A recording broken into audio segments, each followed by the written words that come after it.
Today we're tackling a big issue, confronting a narcissistic wife. It's tricky, right? You might be wondering how to even start that conversation without making things worse. Well, I've got you covered. We're going to break it down into simple steps, making sure you feel equipped and ready. And hey, make sure you stick around till the end because I've got a special tip that's going to tie everything together. Trust me, you don't want to miss it. Let's get right into it. 1. Choosing the right moment. So let's talk about timing. It's like trying to jump onto a moving train. Do it at the wrong time and you're bound to stumble. The same goes for confronting your wife. You want to find that sweet spot where things are calm enough that your words can actually land. Think about it like picking the right time to plant seeds. You wouldn't do it during a storm, right? You wait for that calm, maybe even a sunny day. Now I know what you're thinking. In the heat of the moment when emotions are high, that's when you want to let it all out. But here's the thing. That's exactly when you shouldn't. It's like trying to talk sense to someone with headphones on blasting music. She just won't hear you. Wait for a moment when you're both not already stressed out or angry about something else. Maybe it's after a quiet dinner, or perhaps during a peaceful walk. And it's not just about picking a quiet moment. It's also about making sure you're both in the right headspace. You know, not distracted by a million other things. It's like, if she's worried about a big work project, or if you've had a rough day, maybe hold off. Wait for a time when you can both really listen to each other. It's about finding that right moment when your words can truly be heard. It's about ensuring that you're both ready to listen and talk, really talk, about what's going on. That's how you start this conversation on the right foot. 2. Framing your words carefully. Getting your words right is a bit like cooking a delicate dish. You've got to measure everything just right, or it could all go a bit pear-shaped. When you're gearing up to have that talk, think about how you're going to say what you've got on your mind. It's not about tiptoeing around the issue. It's more about wrapping your words in a way that they don't come off as an attack. Let's say you've got something that's been bugging you. If you come at it like, "You always do this and it's wrong," you're setting up for a showdown. Instead, try a little tweak. Something like, "I feel a bit upset when this happens, and I'd love for us to find a way through it together." See the switch? It's from pointing fingers to sharing feelings and looking for solutions. Here's a simple tip. Use I statements. It's like putting the spotlight on how things make you feel, rather than making it sound like you're accusing her of something. It keeps the defenses down and the conversation open. It's not just about getting your point across. It's about doing it in a way that opens up a dialogue, not a debate. You're aiming for a heart-to-heart, not a battle of wills. So, take a breath, choose your words with care, and remember, it's not just what you say, but how you say it that can make all the difference. 3. Staying focused on the issue. Keeping the conversation on track is like trying to walk a puppy. It's all too easy to get pulled off in a million directions. When you're confronting issues, especially with a narcissistic wife, it's super common for things to spiral. One minute you're talking about one thing, and the next you're rehashing every argument you've ever had. That's why staying focused is key. Imagine you're holding a flashlight. You want to keep that beam steady, right on the topic you're discussing.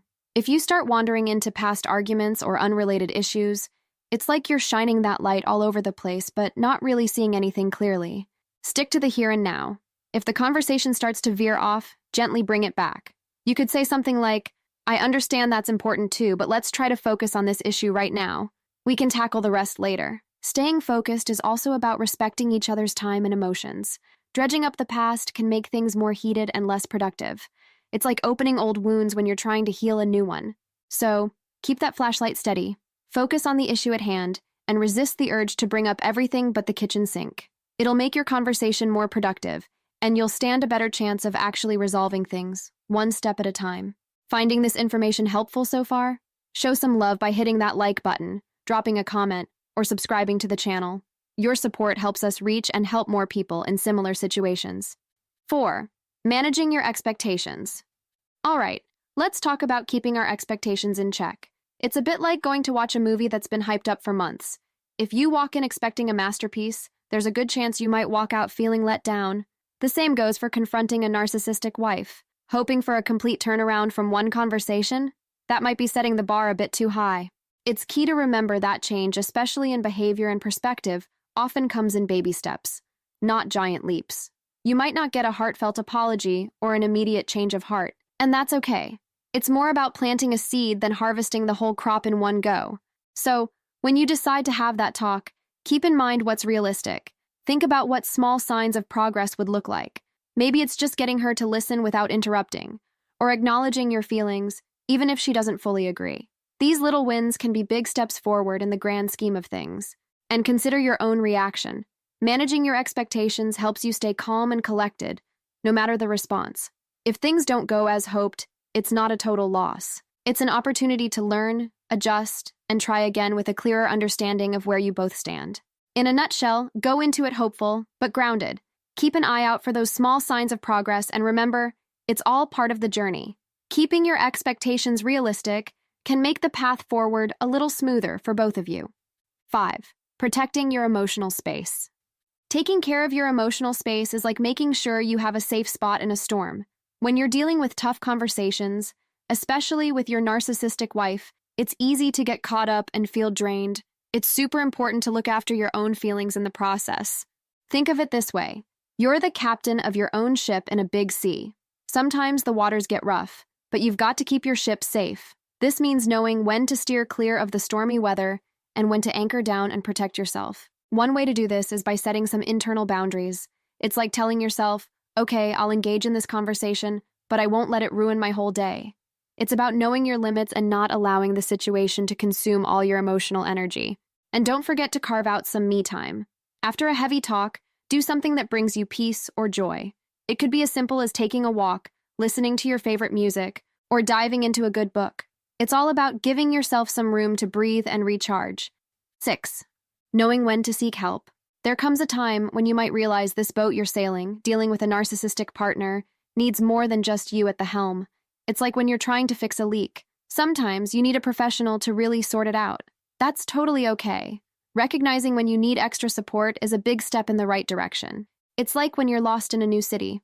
Sure, you could wander around, hoping to find your way, but sometimes it's quicker and less stressful to just ask for directions. Seeking help, whether it's therapy for yourself, couples counseling, or just talking to someone who gets it, can offer you new maps and tools to navigate this tricky terrain. This doesn't mean you're giving up or admitting defeat. Far from it. It's about building a stronger, more equipped team to handle the challenges. Think of it as calling in reinforcements.